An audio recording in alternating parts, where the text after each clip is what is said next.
ओम नमः शिवाय। ओम उमा महेश्वराय नमः। जय श्री कृष्णा।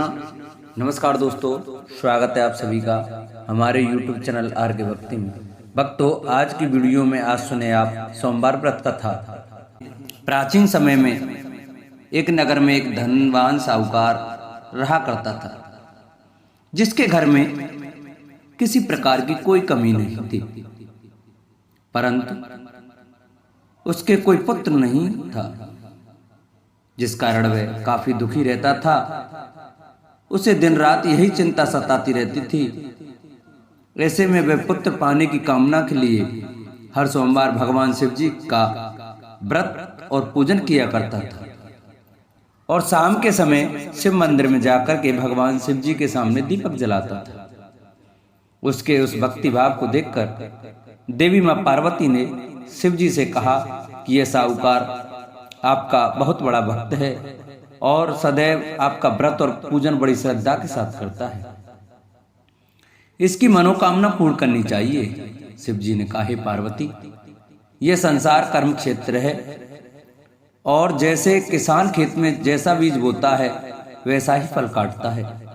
पार्वती जी ने अत्यंत आग्रह से कहा, प्रभु, जब यह आपका इतना बड़ा भक्त है और इसको अगर किसी भी प्रकार का दुख है तो उसे अवश्य दूर करना चाहिए, क्योंकि आप सदैव अपने भक्तों पर दयालु होते हैं और उनके दुखों को हमेशा दूर करते हैं।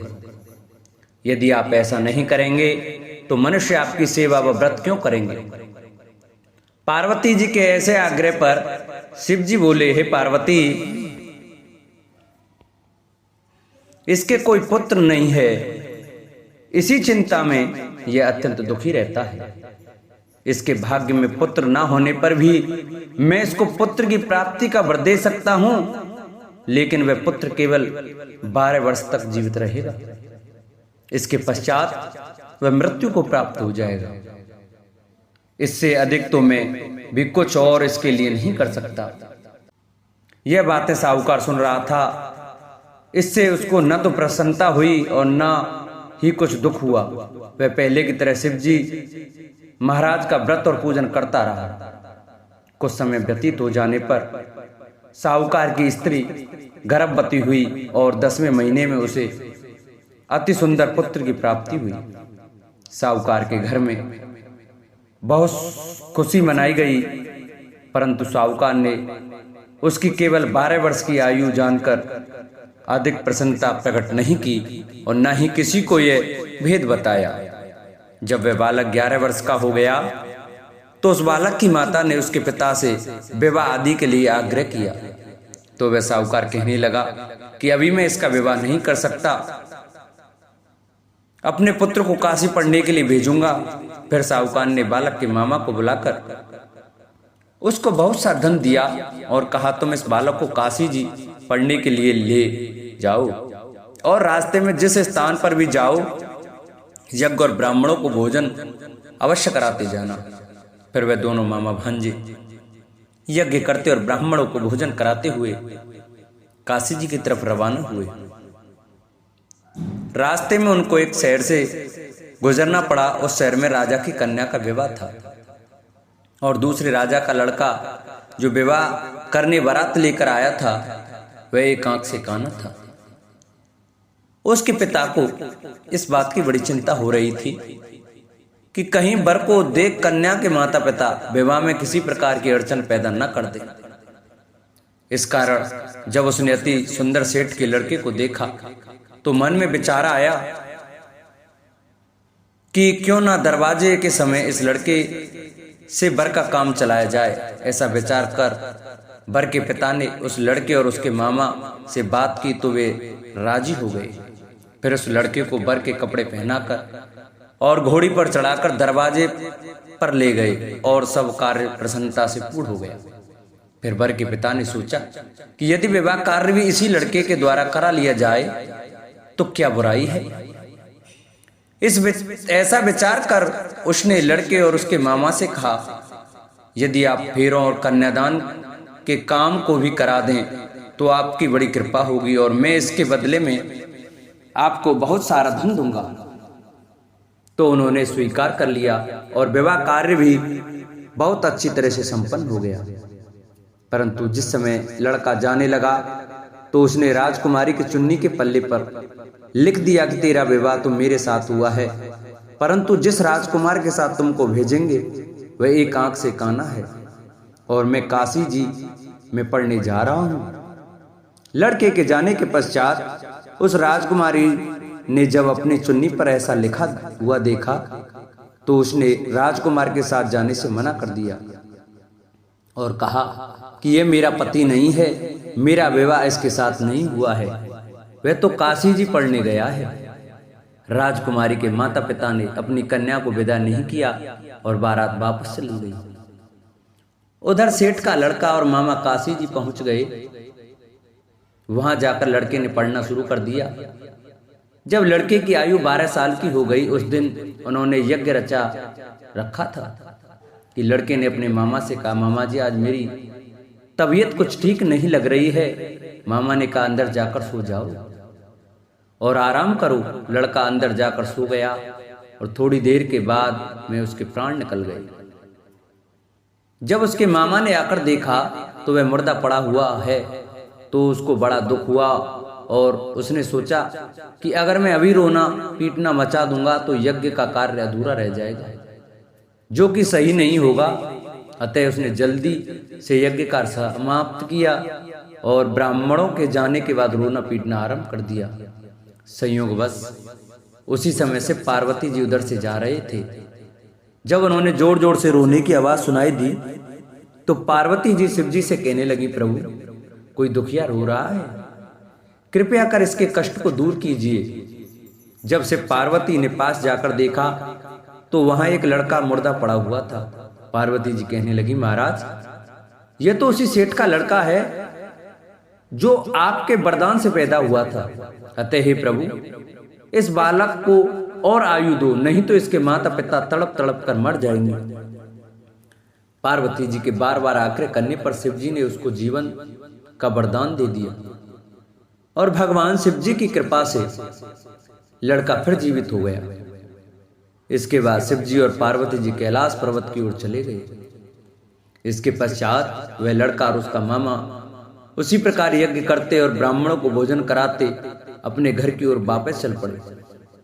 रास्ते में उसी शहर में आए जहां उसका विवाह हुआ था। वहां पर आकर उन्होंने यज्ञ आरंभ कर दिया तो उस लड़के के ससुर ने उसको पहचान लिया और अपने महल में ले जाकर उसकी बड़ी खातिरदारी की, साथ ही बहुत से दास दासियों सहित आदर पूर्वक लड़की और जमाई को विदा भी किया। जब वे अपने शहर के निकट आए तो मामा ने कहा कि पहले मैं तुम्हारे घर जाकर खबर कराता हूं। जब उस लड़के का मामा घर पहुंचा तो लड़के के माता पिता घर की छत पर बैठे हुए थे और यह प्रण कर रखा था कि यदि हमारा पुत्र सकुशल लौट आया तो हम राजी खुशी नीचे आ जाएंगे, नहीं तो छत से गिरकर अपने प्राण त्याग देंगे। इतने में उस लड़के के मामा ने आकर यह समाचार दिया कि आपका पुत्र वापस आ गया है। तो उनको विश्वास नहीं आया। तब उसके मामा ने शपथ पूर्वक कहा कि आपका पुत्र अपनी स्त्री के साथ बहुत सारा धन साथ लेकर आया है। तो सेठ ने आनंद के साथ उसका स्वागत किया और बड़ी प्रसन्नता से साथ रहने लगे। माना जाता है कि इसी प्रकार से जो कोई भी सोमवार के व्रत को धारण करता है अथवा इस कथा को सुनता है उसकी समस्त मनोकामनाएं पूरी होती हैं। दूसरी कथा इस प्रकार से है। एक बार भगवान भोलेनाथ और माता पार्वती जी मृत्यु लोक घूमने की इच्छा से मृत्यु लोक में आए। यह माता पार्वती व भगवान शंकर जी मृत्यु लोक में घूमते घूमते विदर्भ देशांगत अमरावती नामक नगरी पहुंचे, जो कि बहुत ही सुंदर थी। यहाँ उन्होंने देखा कि अमरावती नगरी अमरपुरी के दृश्य सभी प्रकार के सुखों से भरपूर थी। उस नगरी में राजा द्वारा बनवाया हुआ बहुत सुंदर भगवान भोलेनाथ जी का मंदिर भी था। उस मंदिर में भगवान भोलेनाथ जी और माता पार्वती निवास करने लगे। एक दिन माता पार्वती जी ने भगवान से कहा, हे प्रभु आज तो हम और तुम दोनों चौरस पासा खेलेंगे। शंकर जी ने माता पार्वती जी की बात मान ली और चौरस खेलने लगे। उसी समय मंदिर का पुजारी ब्राह्मण मंदिर में पूजा करने के लिए आया हुआ था। माता ने ब्राह्मण को देखकर एक प्रश्न किया कि पुजारी जी बताओ कि इस बाजी में दोनों में से किसकी जीत होगी और किसकी हार होगी। ब्राह्मण ने बिना सोचे समझे कहा कि भगवान भोलेनाथ ही जीतेंगे। कुछ समय बाद बाजी समाप्त हुई और माता पार्वती जी की विजय हो गई। माता पार्वती को ब्राह्मण के झूठे बोलने पर क्रोध आया और कोढ़ी होने का श्राप दे दिया।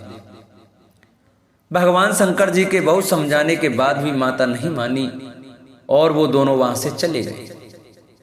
कुछ समय बाद उस ब्राह्मण पुजारी को कोढ़ होने लगे और धीरे धीरे उसके शरीर के पूरे शरीर में कोढ़ हो गया। ऐसे में वह बहुत ही परेशान व दुखी रहने लगा। इस तरह कई दिन बीत गए। फिर एक दिन देवलोक से अप्सराएं शिव जी की पूजा करने उसी मंदिर में आईं।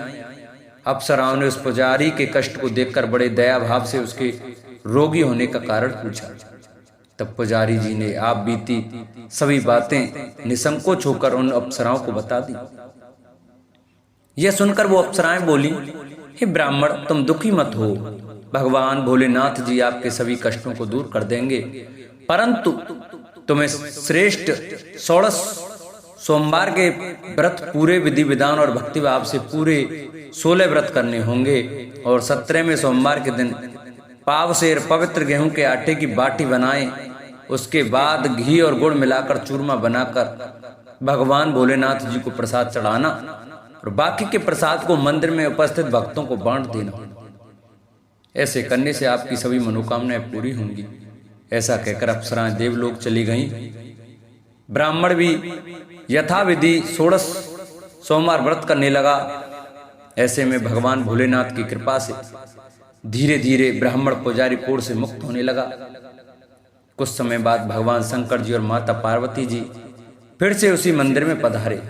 तब माता ने उस ब्राह्मण को रोग मुक्त होने का कारण पूछा तो ब्राह्मण ने माता को 16 सोमवार के व्रत के बारे में विस्तार से बताया। ब्राह्मण की बात सुनकर माता पार्वती जी बहुत प्रसन्न हुई और पुजारी से 16 सोमवार के व्रत की विधि पूछी। उसी दिन से माता पार्वती जी भी 16 सोमवार व्रत करने लगी और लगातार 16 व्रत किया। ऐसे में उनकी मनोकामनाएं पूरी हुई। उनके रूठे पुत्र स्वामी कार्तिकेय जी स्वयं ही माता के आज्ञाकारी हो गए। फिर एक दिन कार्तिकेय को अपना विचार परिवर्तन होने का रहस्य जानने की इच्छा हुई और वे अपनी माता के पास आए और बोले कि आपने ऐसा क्या उपाय किया जिससे मेरा मन आपकी ओर आकर्षित हो गया। तब माता पार्वती जी ने उसे 16 सोमवार कथा सुनाई। तब कार्तिकेय ने अपनी माता से कहा, इस व्रत को मैं भी करूंगा क्योंकि मेरा प्रिय मित्र ब्राह्मण दुखी दिल से परदेश गया है, हमें उससे मिलने की बहुत इच्छा होती है। फिर कार्तिकेय जी ने भी 16 सोमवार के व्रत पूरे विधि विधान से किए और उनकी भी इच्छा पूर्ण हो गई। उन्हें अपना प्रिय मित्र मिल गया। तब उसके मित्र ने इस आकस्मिक मिलन का भेद कार्तिकेय जी से पूछा तो वे बोले, हे मित्र, हमने तुम्हारे मिलन की इच्छा करके 16 सोमवार के व्रत किए थे। अब तो उस ब्राह्मण मित्र हो अपने विवाह की बड़ी इच्छा हुई और वह भी 16 सोमवार व्रत पूरे विधि विधान से करने लगा। एक दिन वह किसी काम से विदेश गया और वहां के राजा ने अपनी पुत्री का स्वयंवर रखा था। उस राजा ने राजकुमारी के विवाह के लिए यह शर्त रखी थी कि जिस राजकुमार के गले में सब प्रकार रेड़ गारित हथनी माला डाल देगी, मैं उसी के साथ अपनी बेटी का विवाह करूंगा। भगवान शिव जी की कृपा से ब्राह्मण भी उस स्वयंवर को देखने के लिए एक और बैठा हुआ था।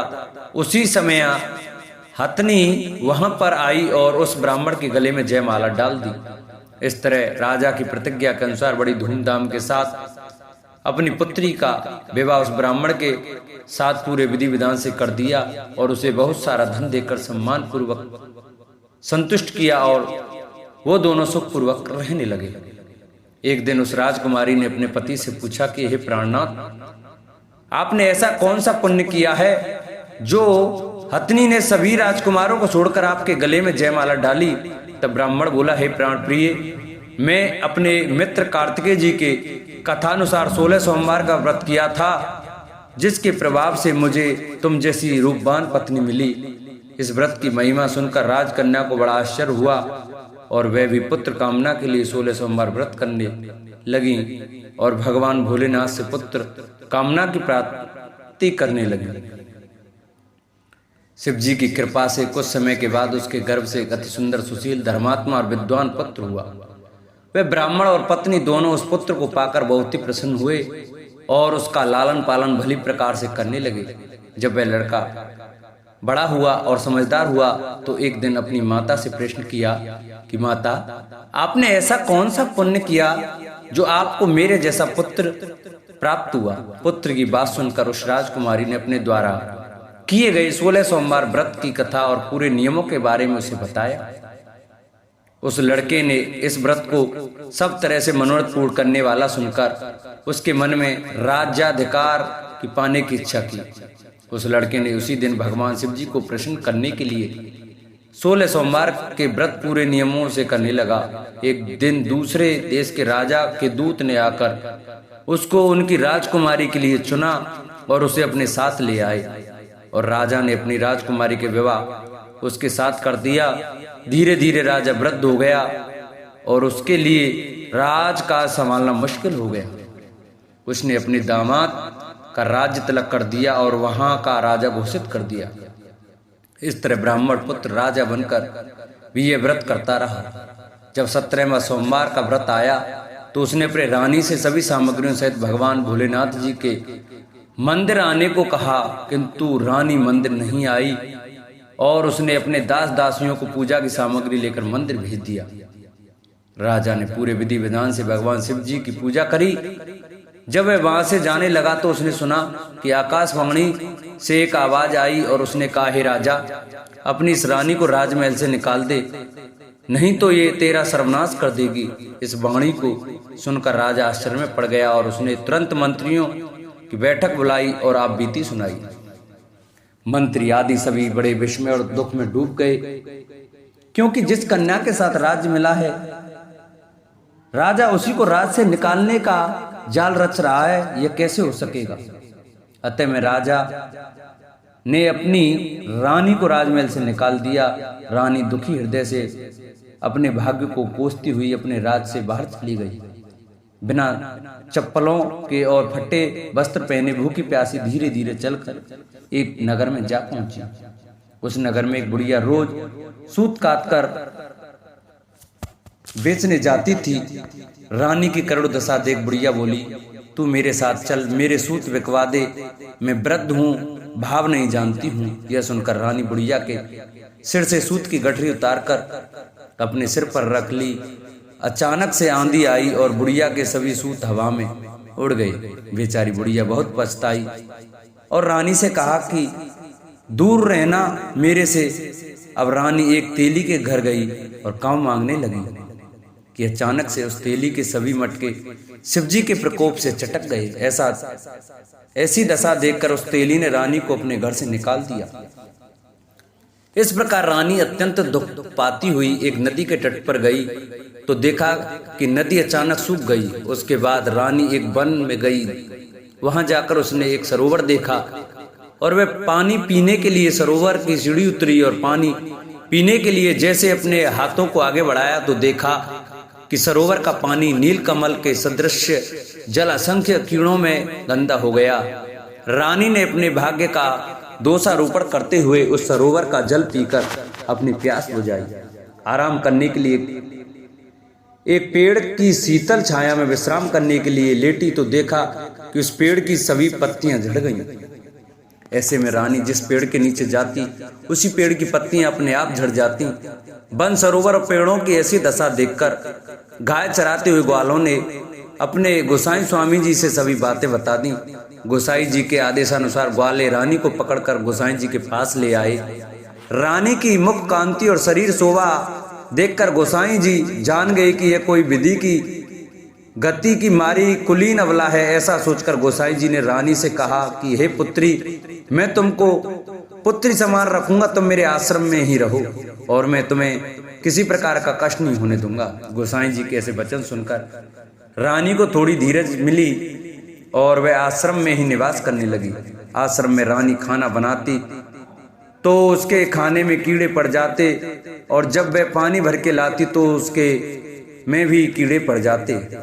अब तो गोसाई जी भी बहुत दुखी हो गए और रानी से बोला कि बेटी, तेरे पर कौन से देवता का कोप है जिससे तेरी ऐसी दशा है। गोसाई जी की बात सुनकर रानी ने कहा कि अपने पति के साथ भगवान शिव जी की पूजा करने नहीं जाने की पूरी कथा सुनाई। रानी की बात सुनकर गोसाई जी ने उसे इस कोप से मुक्त होने के लिए 16 सोमवार व्रत की कथा पूरे विधि विधान से करने को कहा। गोसाई जी की बात सुनकर वह प्रत्येक सोमवार का व्रत पूरे नियम से करने लगी।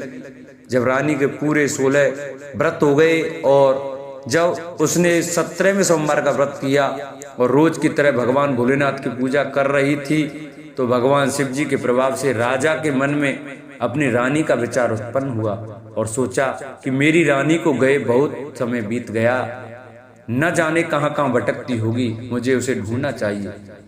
राजा ने यह सोचकर अपनी रानी की तलाश में चारों दिशाओं में अपने सैनिक को भेजा। सैनिक अपनी रानी को ढूंढते हुए गोसाई जी के आश्रम में आ पहुंचे। सैनिक अपनी रानी को वहां पाकर पुजारी जी से अपनी रानी को साथ भेजने के लिए कहा, किंतु गोसाई जी ने मना कर दिया और सैनिक चुपचाप लौट गए। राजा को सभी बातें बताई। तब राजा स्वयं रानी को लेने गोसाई जी के आश्रम आए और पुजारी जी से प्रार्थना करते हुए बोले, महाराज, जो देवी आपके आश्रम में रहती है वो मेरी पत्नी है। शिव जी के कोप में से मैंने इसे त्याग दिया था। अब इस पर से भगवान शिव जी का कोप शांत हो गया है, इसलिए मैं इसे लेने के लिए आया हूँ। आपकी आज्ञा हो तो मैं इसे ले जा सकता हूँ। गोसाई जी ने राजा के वचनों को सत्य समझकर रानी को राजा के साथ जाने की आज्ञा दे दी। गोसाई जी की आज्ञा पाकर रानी अपने पति के साथ अपने राज्य के लिए चल दी। रानी के आने की खबर पाकर राज्य के निवासी अनेक प्रकार के बाजे बजाने लगे। नगर के दरवाजे पर तोरण बंदरवारों से विधि से नगर को सजाया। नगर में घर घर में मंगल गान होने लगे। पंडितों ने विविध वेद मंत्रों का उच्चारण करके अपनी रानी का स्वागत किया। इस प्रकार रानी ने अपनी राजधानी में पुनः प्रवेश किया। राजा ने अपनी रानी के आने की खुशी में ब्राह्मणों को अनेक प्रकार के दानादि देकर संतुष्ट किया।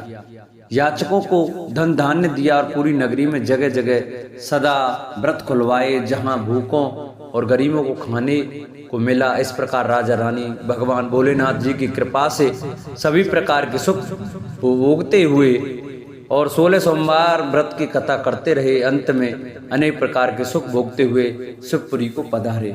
इसी कारण कहते हैं कि जो मनुष्य भगवान भोलेनाथ जी की भक्ति मन वचन कर्म द्वारा 16 सोमवार के व्रत पूरे विधि विधान से करेगा, वह इस मृत्यु लोक से समस्त सुख को भोग कर अंत में भगवान के चरणों में शिवपुरी को प्राप्त होगा और इस व्रत के करने से सबके मनोरथ पूर्ण होंगे। बोलो शंकर भगवान की जय। जिन भक्तों को हमारी ये सोमवार की व्रत कथा अच्छी लगी हो वो हमारी वीडियो को ज़्यादा से ज़्यादा शेयर करें। जिन्होंने अभी तक चैनल को सब्सक्राइब नहीं किया है वो हमारे चैनल को सब्सक्राइब करें और बगल में घंटी का बटन अवश्य दबाएं, जिससे कि हम जो नई वीडियो अपलोड करें उसका नोटिफिकेशन आपके पास अवश्य पहुंचे।